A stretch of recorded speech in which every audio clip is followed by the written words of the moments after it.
En nuestra última sesión juntos estudiamos en cuanto a la gran muchedumbre y también en cuanto a la apertura del séptimo sello. En esta presentación vamos a hablar de lo que va a ocurrir después que se abre el séptimo sello, ya cuando el pueblo de Dios haya sido llevado por Jesús al cielo en su segunda venida. Pero vamos a orar primero para que el Señor nos bendiga en nuestro estudio. Querido Padre, gracias te damos por el privilegio de llamarte Padre. El Padre ejemplar, el Padre que quiere lo mejor para nosotros. El Padre a quien podremos acompañar muy pronto en el reino celestial. Anhelamos que llegue ese día, pero mientras tanto tenemos que transitar en este mundo. Gracias por tu palabra que nos da el camino a seguir para llegar a nuestro destino. Pedimos tu compañía al estudiar este tema. Acompáñanos por medio de tu Santo Espíritu. Te lo imploramos en el nombre de Jesús. Amén. Vamos a comenzar recordando lo que estudiamos en cuanto al séptimo sello. Según vimos, el Señor Jesucristo va a descender del cielo en poder y gloria en su segunda venida. Cuando ya está a cierta distancia del planeta, los justos van a exclamar la pregunta de la última parte del sexto sello. El gran día de su ira ha venido, ¿y quién podrá estar en pie? Y luego viene el séptimo sello. Hay un periodo de terrible silencio. Esa es la séptima plaga, el séptimo sello, perdón. Y luego entonces se oye la voz de Jesús que dice: bástaos mi gracia. El Señor Jesucristo continúa su descenso y dice en 1 Tesalonicenses 4 que los justos, todos los redimidos, los que están vivos, los que murieron, son arrebatados en las nubes para recibir al Señor Jesucristo en el aire, y Cristo y los salvos con los ángeles ascenderán al cielo, a donde pasarán un periodo de 1000 años. Allá durante los 1000 años se va a abrir el rollo cuyos sellos han sido rotos, porque cuando se rompe el séptimo sello ya se puede desenrollar el pergamino para leer el contenido del pergamino. Y la primera lectura de lo que está en este libro en la mano derecha del que estaba sentado en el trono es durante los 1000 años que el pueblo de Dios pasará en la patria celestial. Vamos a leer algunos versículos sobre eso. Vamos a 1 de Corintios, el capítulo 6. 1 de Corintios, el capítulo 6. Y vamos a leer los versículos 1 al 3. 1 de Corintios 1 y 6, y el versículo 1 hasta el versículo 3. Dice allí el apóstol Pablo, escribiéndole a la iglesia de Corinto: ¿osa alguno de vosotros, teniendo algo con otro, ir a juicio delante de los injustos y no delante de los santos? Es decir, ¿por qué como cristianos vamos a llevar nuestras cosas para resolverlas en los tribunales del mundo? Luego dice en el versículo 2: ¿o no sabéis que los santos han de juzgar a quién? ¿Al mundo? Y si el mundo ha de ser juzgado por vosotros, ¿sois indignos de juzgar cosas muy pequeñas? No solamente los santos van a juzgar al mundo. El versículo 3 dice: ¿o no sabéis que hemos de juzgar a quiénes? A los ángeles. ¿Cuánto más las cosas de este siglo? Estos versículos dicen que los santos, que se refiere a los que se van a salvar, los que van a ir al cielo con Jesús, dice que van a juzgar al mundo, es decir, a los mundanos, a los impíos, y van a juzgar a los ángeles. No puede ser los ángeles fieles, porque los ángeles fieles no necesitan juicio. Van a juzgar a Satanás y a sus ángeles en el cielo durante un periodo de 1000 años. Se va a abrir ese rollo que contiene toda la historia de la raza humana como vamos a ver. No falta ni un solo detalle de ninguna persona que haya vivido en la historia del planeta. Dios revelará toda la historia del mundo a los redimidos en el cielo para que ellos dicten sentencia contra los impíos que se ejecutará después de los 1000 años. Hay otro pasaje que describe este juicio en el cielo durante los 1000 años, cuando se va a abrir el rollo después que se rompe el séptimo sello. Se encuentra en el capítulo 20 de Apocalipsis y vamos a empezar en el versículo 1. Apocalipsis 21. Y vi un ángel descender del cielo que tenía la llave del abismo y una grande cadena en su mano, y prendió al dragón, aquella serpiente antigua que es el diablo y Satanás, y le ató por 1000 años, y arrojólo al abismo y le encerró y selló sobre él, porque no engañe más a las naciones durante los 1000 años, digamos, hasta que 1000 años sean cumplidos, y después de esto es necesario que sea desatado un poco de tiempo. Y luego noten el versículo 4. Quiero que capten lo que estamos tratando aquí. Desciende un ángel del cielo después de la segunda venida, ata a Satanás en este mundo por un periodo de 1000 años. Después de los 1000 años, Satanás será desatado por un corto tiempo. Ahora, ¿qué van a hacer los justos durante los 1000 años mientras Satanás está atado? El versículo 4 del capítulo 20 lo dice: y vi tronos, y se sentaron sobre ellos, y les fue dado ¿qué cosa? Juicio. Algunas versiones dicen, les fue dada la facultad de juzgar.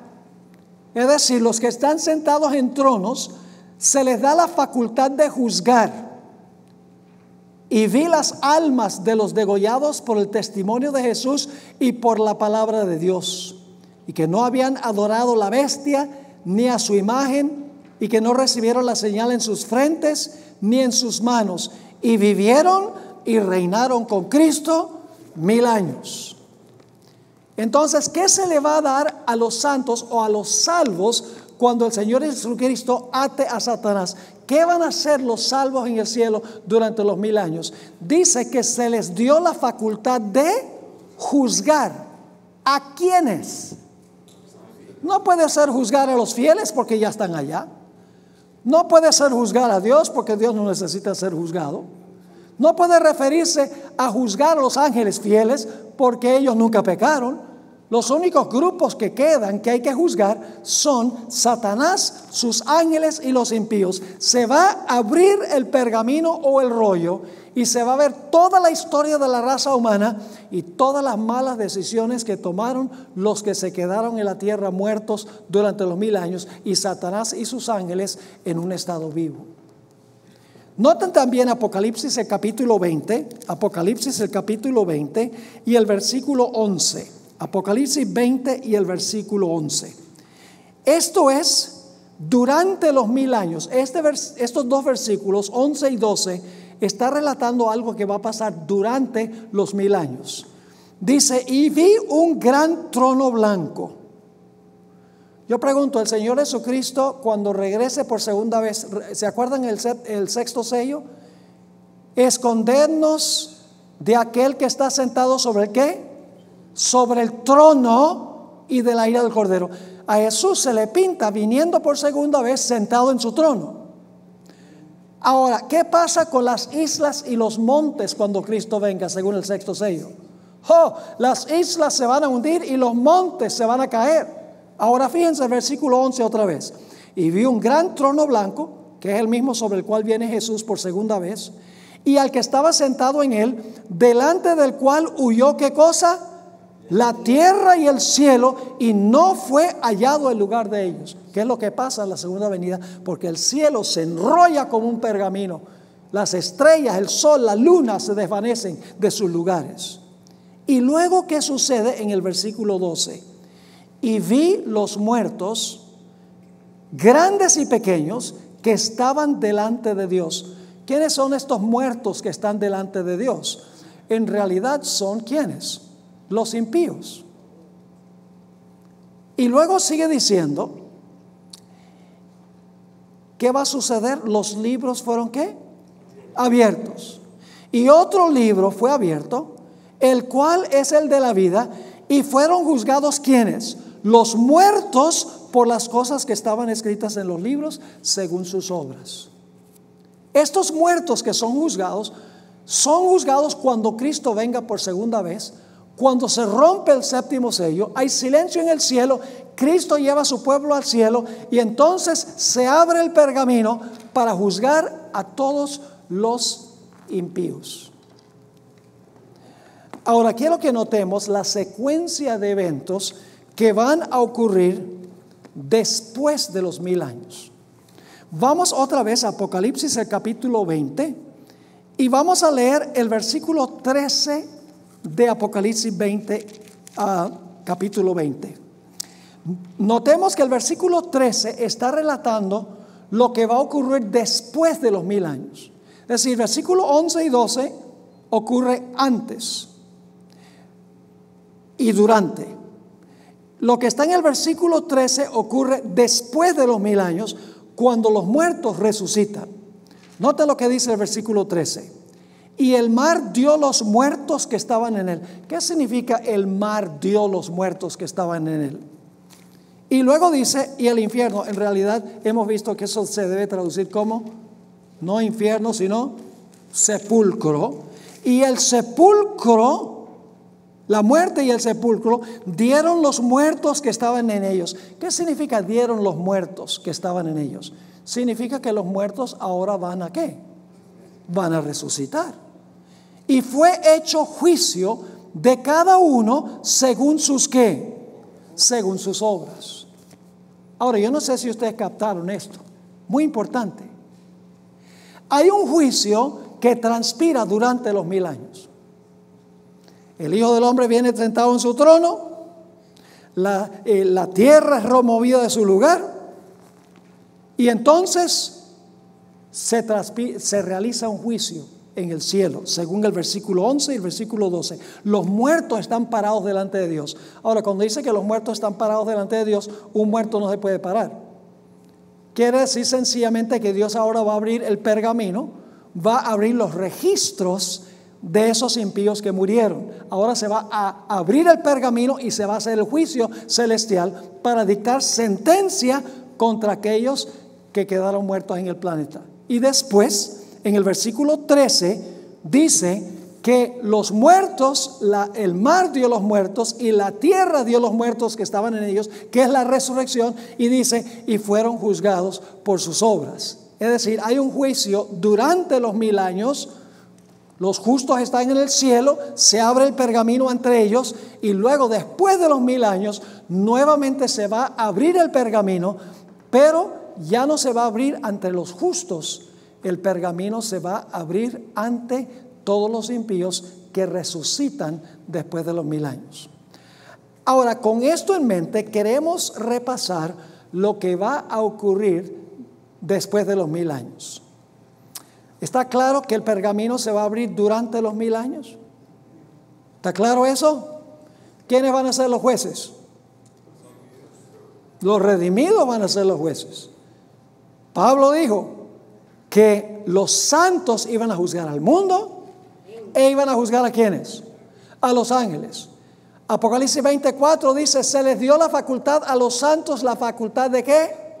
De juzgar. Y el versículo 11 y 12 dice que cuando Cristo venga sobre el trono blanco y se desvanece el cielo y la tierra, que los libros se van a abrir, los muertos van a comparecer ante el juicio. Están muertos en la tierra, pero el juicio se está haciendo en el cielo. Y después de eso, en el versículo 13, dice que el mar da a los muertos que está en él, que es la resurrección. La tierra o el sepulcro y la muerte dan los muertos que están en ellos. Y entonces son juzgados según sus obras después de los 1000 años. Ahora vamos a repasar con brevedad los eventos que ocurren después de los 1000 años. Si ustedes quieren estudiar más sobre esto, lean el último capítulo del conflicto de los siglos. Yo voy a seguir la secuencia que encontramos en ese capítulo. El título del último capítulo es El fin del conflicto. Y yo voy a resumir el contenido de ese capítulo para que ustedes vean cuándo es que se va a abrir el pergamino después de los 1000 años ante todos los impíos. En primer lugar, ese capítulo nos dice que Cristo y los justos descienden del cielo a la tierra después de los 1000 años. Jesús, los ángeles, los redimidos descienden del cielo a donde han estado juzgando por 1000 años al mundo. Satanás y sus ángeles ahora descienden con Cristo del cielo a la tierra.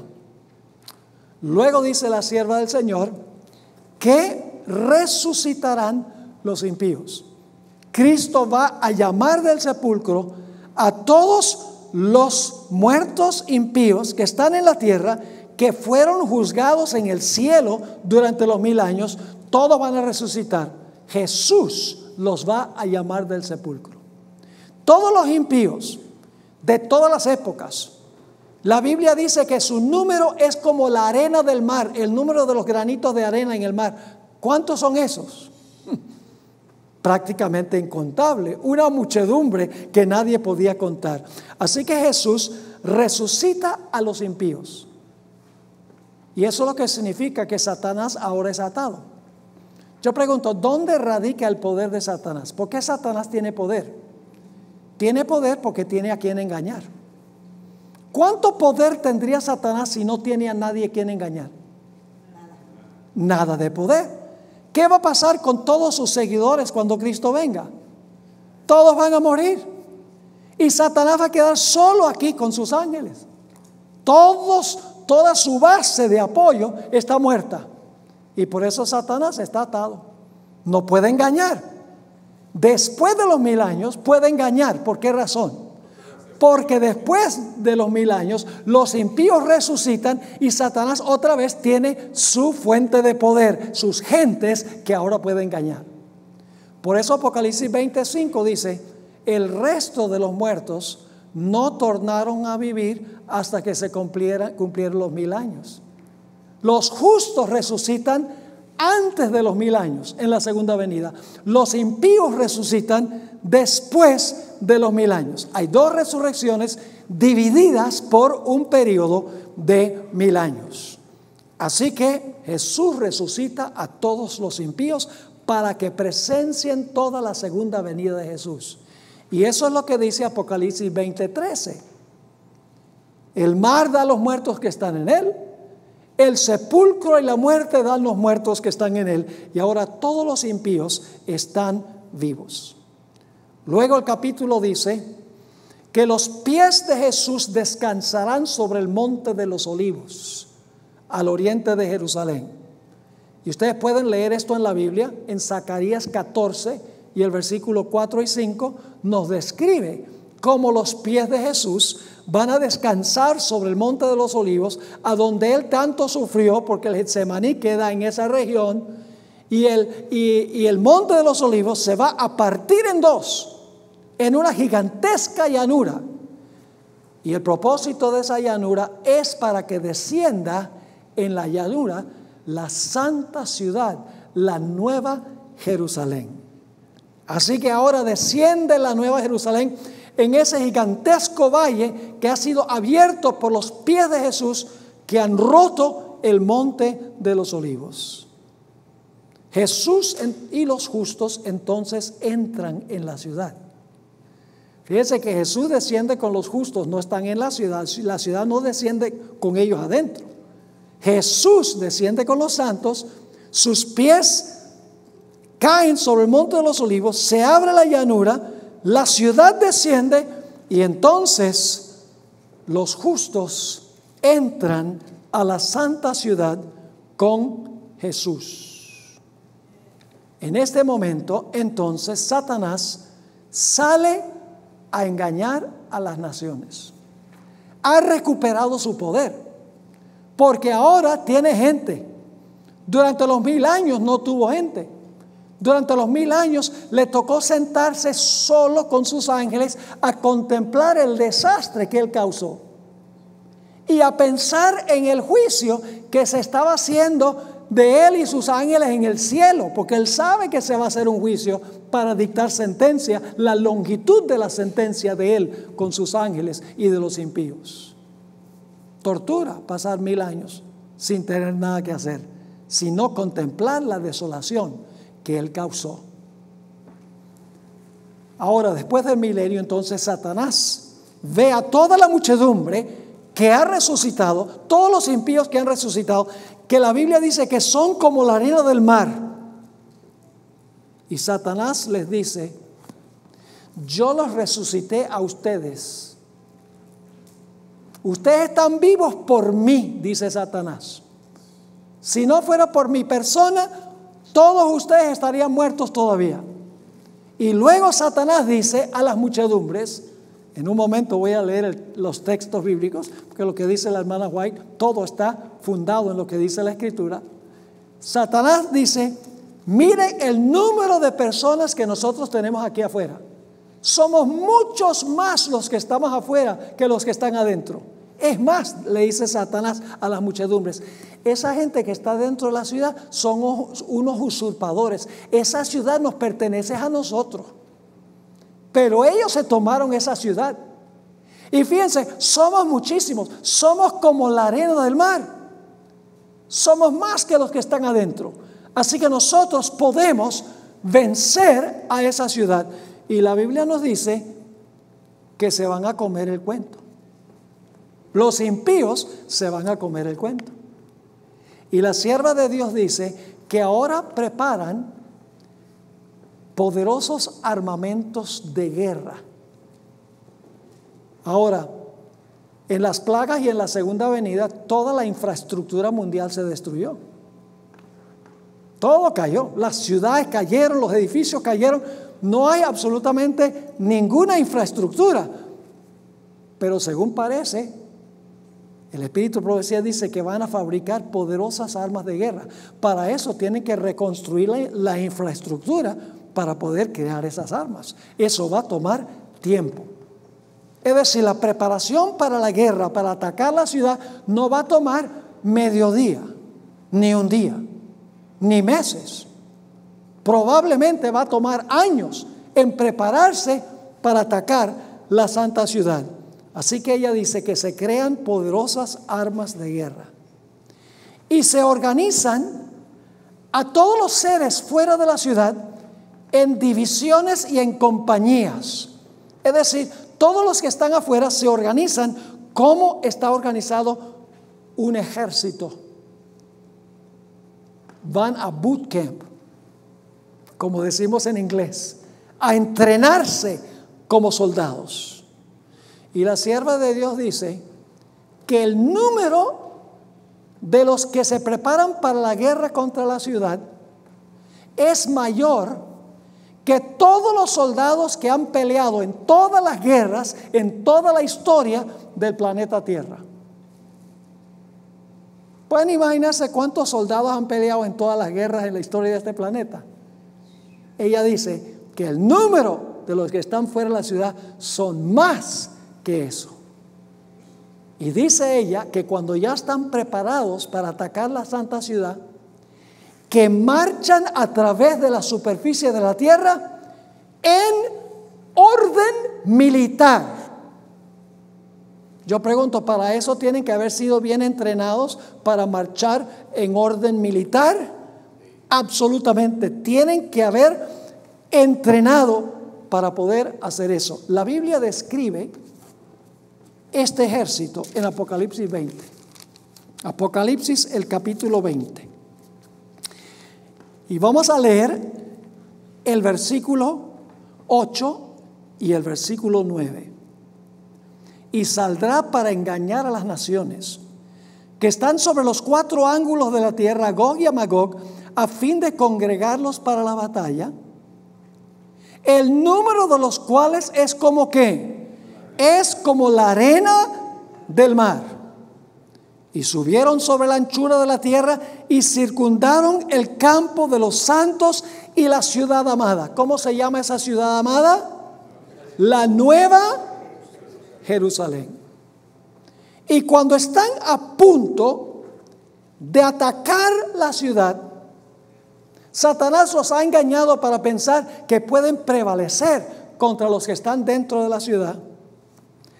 Ahora se ve al Señor Jesucristo sentado en un gran trono blanco, solo, por encima de la ciudad. Todos los impíos están presenciando este evento. Y allí se realiza la coronación final de Cristo Jesús. Ya no solo como Rey de gracia, ya no solo como Rey que vino en su segunda venida para derrotar a los enemigos, sino como Rey de reyes y Señor de señores para tomar su reino por las edades eternas. Y luego, cuando todos los impíos están listos para atacar la santa ciudad, el Señor abre el rollo, el pergamino que estaba sellado con 7 sellos, en la mano derecha del que estaba sentado en el trono. Han pasado todos los eventos de la historia. Ha pasado el primero, el segundo, el tercero, el cuarto, el quinto, el sexto, séptimo sello fue la segunda venida, el silencio en el cielo. Los justos han sido llevados al cielo. Se ha abierto el rollo ante ellos, el pergamino ante ellos. Han juzgado a Satanás, a sus ángeles y a los impíos. Y ahora todos los impíos fuera de la ciudad ven abrirse ante ellos el pergamino de toda la historia de la raza humana. Si van conmigo a la página 503 del manual, ahora vamos a seguir los eventos que se mencionan aquí. La apertura del pergamino de Apocalipsis 5 tiene que ver con eventos que ocurrirán después del milenio. En ese momento, el león de la tribu de Judá desenrollará el pergamino y les revelará a los impíos las razones por las cuales se perdieron y están fuera de la santa ciudad. Es decir, cada uno va a ver la historia de su vida, las oportunidades que tuvo, el rechazo de Cristo y su sangre que lo condenó a pérdida eterna, no por capricho de Dios, sino por su elección propia. El conflicto de los siglos, página 646, Elena White describe vívidamente el gran juicio ante el trono blanco sobre el cual se sienta Jesús después del milenio. Todas las naciones estarán reunidas ante el Tribunal Supremo y el pergamino finalmente se abrirá ante todo el universo y toda lengua confesará y toda rodilla se doblará ante la supremacía del Señor Jesús. Ahora la pregunta clave es, ¿qué es lo que contiene ese pergamino? Ya lo estudiamos cuando hablamos de la visión introductoria. Ya vimos que el pergamino lo que contiene es un registro de toda la historia del planeta Tierra. Toda la historia, incluyendo las vidas de todos los justos que vivieron, de todos los impíos que vivieron, todos los engaños de Satanás, todos los engaños de los ángeles de Satanás. Toda la historia, sin faltar un solo detalle, está en ese pergamino. Quiero leerles solamente una cita que encontramos en la página 505 de su manual. Es la última cita que se encuentra en la parte de arriba de esta página. ¿Qué es lo que contiene el pergamino? El objeto central, el pergamino con 7 sellos, es un testamento. Pues eso es precisamente lo que era un documento tal en la ley romana de la época de Juan. Yo pregunto entonces, ¿qué es el pergamino que se va a abrir entre los impíos? Un testamento, el testamento de la raza humana. Sigamos. El panorama que vemos pues en la subdivisión de Apocalipsis 4.1 al 8.1, que es la serie de los 7 sellos, es el de un juzgado, a donde está a punto de abrirse un testamento. En el contexto de Apocalipsis, este testamento, por así decirlo, sería una escritura de propiedad que el hombre perdió y que ha sido redimida por Cristo el Cordero. De modo que el pergamino es un libro del destino. Abrirlo significa ¿qué cosa? Heredar el reino de Dios, pero el no abrirlo significaría ¿qué cosa? Perderlo. Con razón Juan lloró cuando pensó que nadie podía abrir el libro. Ahora vamos a la página 507. Estoy pasando por alto algunas cosas que estudiamos ya en la visión introductoria, pero vamos a notar la página 507.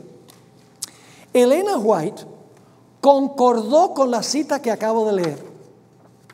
La hermana White afirma que ese libro en realidad es la historia de toda la raza humana. Es el testamento de la raza humana que revela quién va a heredar la vida y quién va a heredar la muerte y por qué.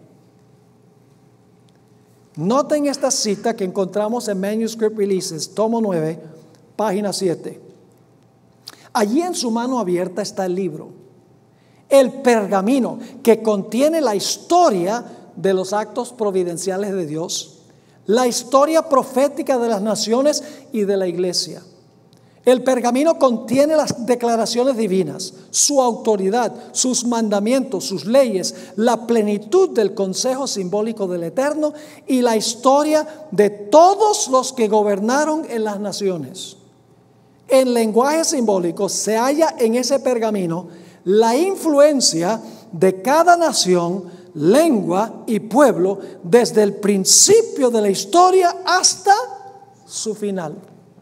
Una historia universal, sin faltar un solo detalle. Ahora, Elena White escribió una cita muy interesante a donde ella especificó un evento que ocurrió dentro de la historia que se grabó en ese pergamino. ¿Recuerdan cuando el Señor Jesucristo, y esto lo hemos estudiado antes, pero en el contexto de lo que estamos estudiando ahora es importante repetirlo? ¿Recuerdan cuando Pilato sacó a Jesús y a Barrabás y los puso lado a lado? Y dijo a la muchedumbre, mayormente a los líderes judíos, escojan a cuál de los dos quieren ustedes que yo suelte. ¿Y qué dijo el pueblo judío? Los líderes particularmente, suéltanos a quién, suéltanos a Barrabás. Ese es un evento histórico que se escribió en el pergamino, además de todos los demás en la historia. Noten lo que escribió Elena White en Palabras de Vida del Gran Maestro, página 236. Así hicieron su elección los dirigentes judíos.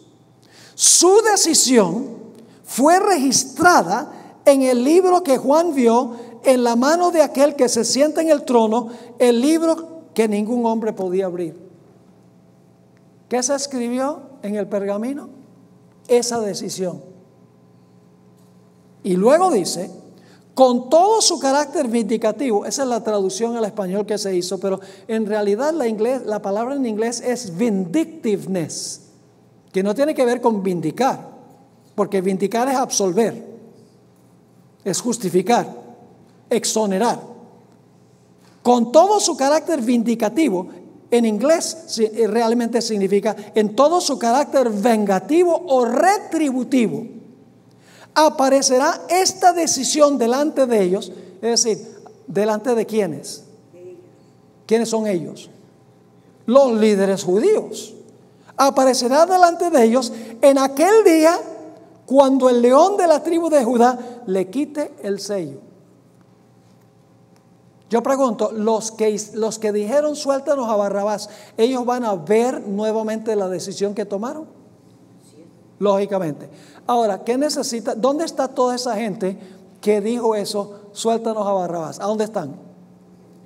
Muertos. ¿Y durante el milenio? Muertos. Pero dice aquí que ellos van a ver de nuevo la decisión que tomaron. Para poder ver de nuevo la decisión que tomaron, tienen que ¿qué? Tienen que resucitar. ¿Y cuándo van a resucitar? Después de los 1000 años. ¿Están conmigo o no están conmigo? Es decir, después de los 1000 años se va a abrir otra vez el pergamino. Se abrió ante los fieles durante el milenio. para los fieles dictar sentencia contra Satanás, sus ángeles y los impíos. Pero después de los 1000 años, Dios va a abrir el pergamino y le va a revelar a los impíos por qué se perdieron, por las decisiones que ellos tomaron en la historia, porque ellos no van a heredar, o mejor dicho, van a heredar la muerte, por lo que ellos decidieron durante su vida. Ahora, Elena White describió el panorama que van a ver los impíos después del milenio. Describió la apertura del rollo en la página 508 con lujo de detalles.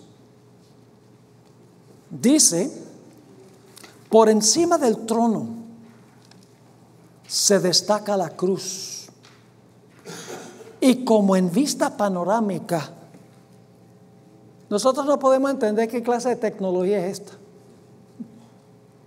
¿Saben la clase de tecnología que se necesita para grabar toda la historia de la raza humana sin faltar un solo detallito? La vida de la gente por dentro y por fuera, 6000 años de historia.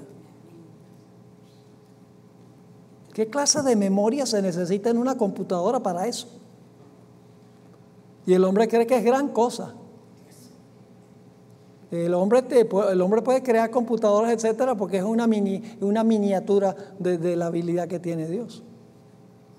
Así que dice: y como en vista panorámica aparecen las escenas de la tentación, la caída de Adán. ¿Dónde comienza? Al principio. Y los pasos sucesivos ¿de qué? Del gran plan de la redención.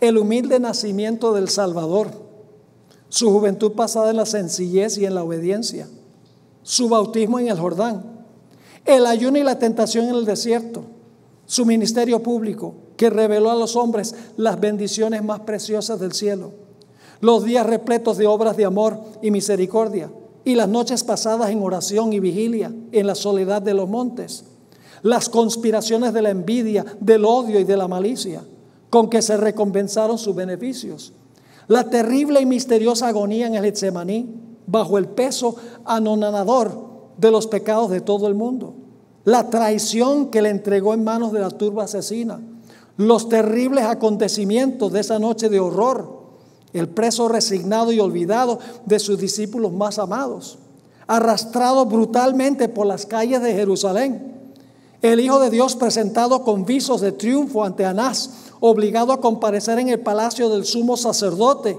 en el pretorio de Pilato, ante el cobarde y cruel Herodes. Yo pregunto, ¿Pilato y Herodes van a volver a ver lo que hicieron?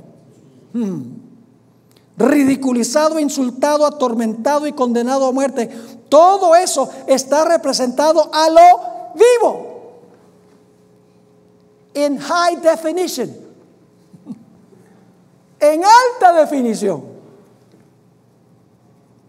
Luego, ante las multitudes agitadas, se reproducen las escenas finales.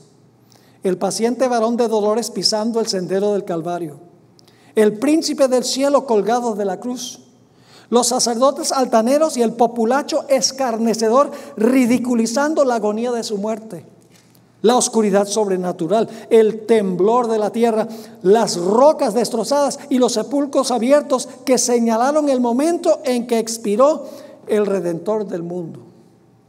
La escena terrible se presenta ¿con qué? Con toda exactitud. Satanás y sus ángeles y sus súbditos no pueden apartar los ojos del cuadro que representa su propia obra. Cada actor recuerda el papel que desempeñó. Wow. Recuerda el papel que desempeñó, dice ella. Herodes, el que mató a los niños inocentes de Belén para hacer morir al rey de Israel. La innoble Herodías, sobre cuya conciencia pesa la sangre de Juan el Bautista. El débil Pilato, esclavo de las circunstancias. Los soldados escarnecedores, los sacerdotes y gobernantes, y la muchedumbre enloquecida que gritaba: recaiga su sangre sobre nosotros y sobre nuestros hijos. Todos contemplan la enormidad de su culpa. En vano procuran esconderse ante la divina majestad de su presencia que sobrepuja el resplandor del sol. Mientras que los redimidos echan sus coronas a los pies del Salvador exclamando: Él murió por mí. Así que comienza con Adán y Eva, todos los pasos sucesivos en el plan de la redención, toda la vida de Cristo Jesús, y entonces ahora viene la época apostólica. Entre la multitud de los rescatados están los apóstoles de Cristo, el heroico Pablo, el ardiente Pedro, el amado y amoroso Juan y sus hermanos de corazón leal, y con ellos la inmensa hueste de mártires. Mientras que fuera de los muros, con todo lo que es vil y abominable, se encuentran aquellos que los persiguieron, encarcelaron y mataron. Yo pregunto, ¿aquí es que aquí se revierte los juicios injustos de la tierra? Sí, todos los juicios injustos de los tribunales terrenales se van a cambiar. Ahí está ¿quién? Nerón, monstruo de crueldad y de vicios, y puede ver la alegría y el triunfo de aquellos a quienes torturó y cuya dolorosa angustia le proporcionó el deleite satánico. Su madre está allí para ser testigo de los resultados de su propia obra, para ver cómo los malos rasgos de carácter transmitidos a su hijo y las pasiones fomentadas y desarrolladas por la influencia y el ejemplo de ella produjeron crímenes que horrorizaron al mundo. Y luego pasa a hablar de las persecuciones del papado, tanto en su primera etapa como en su segunda etapa. Allí hay sacerdotes y prelados papistas que dijeron ser los embajadores de Cristo y que no obstante emplearon instrumentos de suplicio, calabozos y hogueras para dominar las conciencias de su pueblo. Ahí están los orgullosos pontífices. ¿Van a tener que enfrentarse a los que persiguieron a los valdenses? ¿Van a tener que enfrentarse otra vez a Juan Hus dentro de la ciudad? Oh, sí. Ahí están los orgullosos pontífices que se ensalzaron por encima de Dios y que pretendieron alterar la ley del Altísimo. Aquellos así llamados padres de la iglesia tienen que rendir a Dios una cuenta de la cual bien quisieran librarse. Demasiado tarde ven que el Omnisciente es celoso de su ley y que no tendrá por inocente al culpable de violarla. Comprenden entonces que Cristo identifica sus intereses con los de su pueblo perseguido y sienten la fuerza de sus propias palabras: en cuanto lo hicisteis a uno de los más pequeños de estos mis hermanos, a mí lo hicisteis. Cuando Cristo se sienta sobre su gran trono blanco y cuando se le corona como Rey de Reyes y Señor de Señores para ocupar el trono por la eternidad, se abre el pergamino y se ve toda la historia de la raza humana. Los impíos ahora se dan cuenta que Satanás los ha engañado y que ellos merecen la sentencia que se ha dictado contra ellos. Y la sierva del Señor lo describe de una forma espectacular.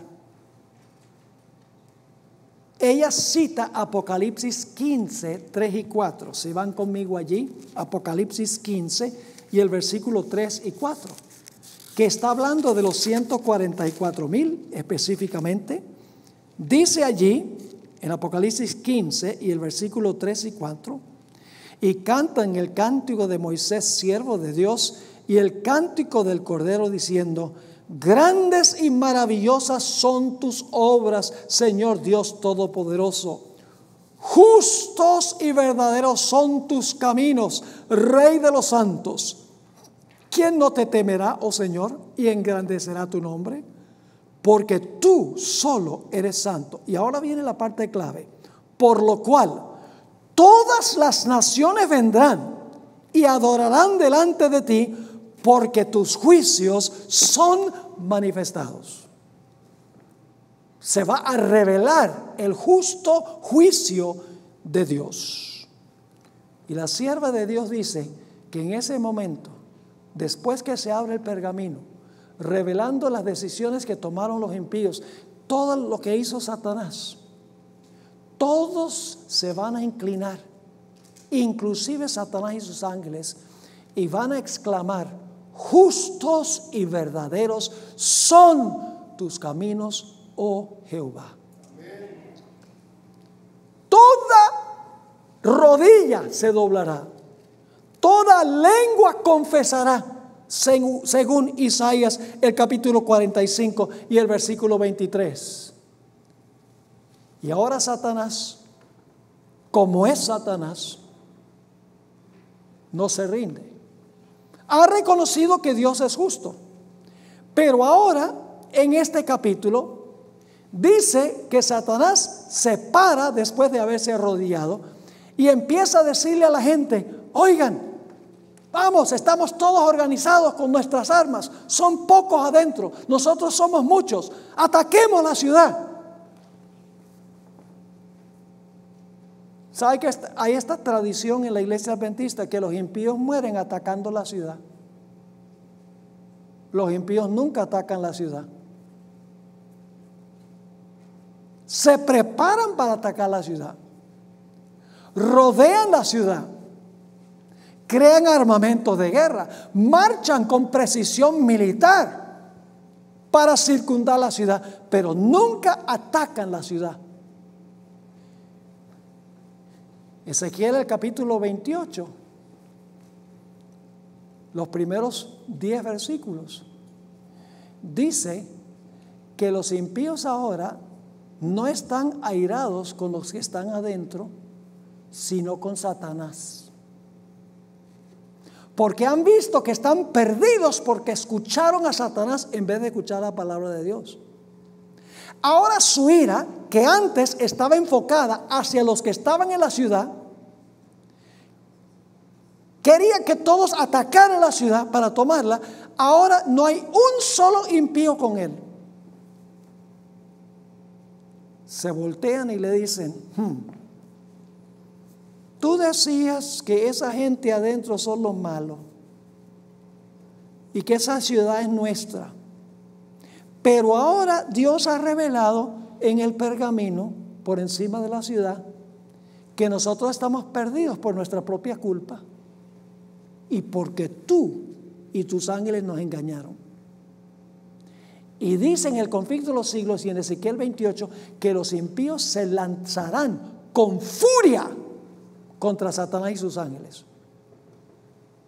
Es decir, los impíos no atacan la ciudad. Los impíos atacan a Satanás y a sus ángeles. Y luego viene algo muy interesante. Dice en Apocalipsis, el capítulo 20, que luego descendió fuego del cielo y consumió a Satanás, a sus ángeles y a los impíos. Ahora escuchen bien. El tiempo después de los 1000 años va a ser mucho más largo de lo que nosotros hemos pensado. Por mucho tiempo yo pensaba, bueno, después del milenio los impíos van a resucitar, Satanás se mete en medio de ellos y en cuestión de poquito tiempo ya atacan la ciudad. Pero en realidad, al estudiar el último capítulo del conflicto de los siglos y el capítulo 20 de Apocalipsis, en realidad el tiempo después va a ser un tiempo considerable. Le va a tomar a los justos 1000 años para ver todo lo que está en el pergamino. ¿Sí o no? ¿Cómo no? Además de eso, tienen que crear armas de guerra en una infraestructura que ha sido completamente destruida. Millones de soldados tienen que ser entrenados para marchar con precisión militar. Va a durar mucho más tiempo. Cada uno será castigado conforme a sus obras. Yo pregunto, si un juez, si un individuo que se comió un semáforo en rojo, va ante un juez, o digamos mejor, usemos de esta forma mejor, un individuo que mató a otra persona y va ante el juez, y el juez le dice: tú mataste a tal y tal, te condeno a muerte, la sentencia de muerte. ¿Se merece esa sentencia? Sí. Luego viene un individuo que se comió un semáforo en rojo y el juez le dice: te condeno a muerte. ¿Qué dirían ustedes del juez? Ese juez no es justo, porque el castigo no es conforme a las obras. ¿Ustedes creen que todos los impíos se van a quemar todos ahí al mismo, así rapidito? No, señor. El conflicto de los siglos y primeros escritos dice que algunos impíos se extinguirán rápidamente. Otros sufrirán por muchos días. Sufren el castigo por los pecados que ellos cometieron. Si hubieran aceptado a Jesús, no hubieran tenido que pagar nada porque Él pagó. Pero cuando no aceptaron el pago que hizo Él, entonces ellos tienen que pagar. Algunos impíos sufrirán por muchos días. Y la sierva de Dios dice que después que se apague el último impío, que sufre por muchos días, Satanás continuará viviendo por mucho tiempo. Es decir, el lago de fuego va a durar mucho más tiempo que lo que nosotros generalmente pensamos. Y la gente dice: entonces Dios es salvaje. No, Dios no es salvaje. Dios castiga conforme a su justicia. El delito determina el castigo. Yo pregunto, ¿ustedes creen que sería justo que Dios castigara a Satanás con el mismo castigo que una persona que rechazó a Jesús pero no le hizo mal a nadie? Eso no sería justicia, en ningún sentido de la palabra. Ahora, ¿cuánto tiempo va a sufrir Satanás? Yo no le puedo decir cuánto tiempo va a sufrir Satanás. Pero déjenme darles una clave para que sepan que va a ser bastante largo. Cada impío morirá por los pecados que él o ella cometieron, solo por sus propios pecados. Pero ¿recuerdan ustedes la ceremonia del macho cabrío Azazel? Todos los pecados que habían entrado al santuario, de los que fueron perdonados de los justos, eran colocados sobre la cabeza del macho cabrío Azazel, que es símbolo de ¿qué? De Satanás. Es decir, Satanás no solo va a sufrir por los pecados de él, que son muchos, sino por todos los pecados de los justos que entraron por la sangre de Cristo al santuario. Ahora, si un impío va a sufrir muchos días por sus propios pecados, ¿cuánto tiempo va a sufrir Satanás por los de él y por todos los redimidos? Dejo que ustedes hagan los cálculos. No sabemos el tiempo, pero será mucho más tiempo de lo que nosotros generalmente pensamos. Pero luego los impíos se apagarán, Satanás y sus ángeles dejarán de existir. La Biblia dice que serán reducidos a cenizas. Es decir, el fuego no se va a apagar, pero se van a apagar los impíos. El fuego es eterno, porque el fuego es la gloria de Dios. Y la gloria de Dios es eterna. Escuchen bien, cuando la Biblia habla de que los impíos van a ser destruidos con fuego eterno, el fuego es eterno, pero no es eterno lo que el fuego consume. Sodoma y Gomorra fueron destruidos con fuego eterno, pero el fuego se apagó. Y déjeme explicar qué significa eso. Que el fuego se apagó, dicen ustedes. No, el fuego no se apagó. Lo que se apagó fue lo que el fuego consumió. Yo pregunto, ¿quiénes son los que van a poder vivir en medio del fuego? De un fuego consumidor, que es Dios. La gloria de Dios es un fuego consumidor. ¿Quiénes son los que van a vivir en medio del fuego consumidor? ¿Los malos? No. Isaías 33 dice que los justos van a vivir en medio del fuego consumidor y el fuego no los va a consumir porque tienen un carácter a prueba de fuego. Pero ¿qué va a pasar con los impíos? El fuego los va a consumir. Ezequiel 28, 18 y 19 dice que Satanás se volverá cenizas y para siempre dejará de ser. Malaquías 4 dice que no quedará ni raíz ni rama. Serán cenizas bajo las plantas de los pies del pueblo de Dios. Y entonces Dios hará un cielo nuevo y una tierra nueva a donde habita la justicia. Y ocurrirá lo que dice Apocalipsis el capítulo 21. Y ustedes conocen esto y anhelamos que llegue este momento, mis hermanos y hermanas. Anhelamos que llegue este momento. Apocalipsis 21 y el versículo 3. Y oí una gran voz del cielo que decía: he aquí el tabernáculo de Dios con los hombres, y morará con ellos, y ellos serán su pueblo, y el mismo Dios será su Dios con ellos. Y limpiará Dios toda lágrima de los ojos de ellos. Y la muerte no será más, y no habrá más llanto, ni clamor, ni dolor, porque las primeras cosas son pasadas. Y el que estaba sentado en el trono dijo: he aquí yo hago nuevas todas las cosas.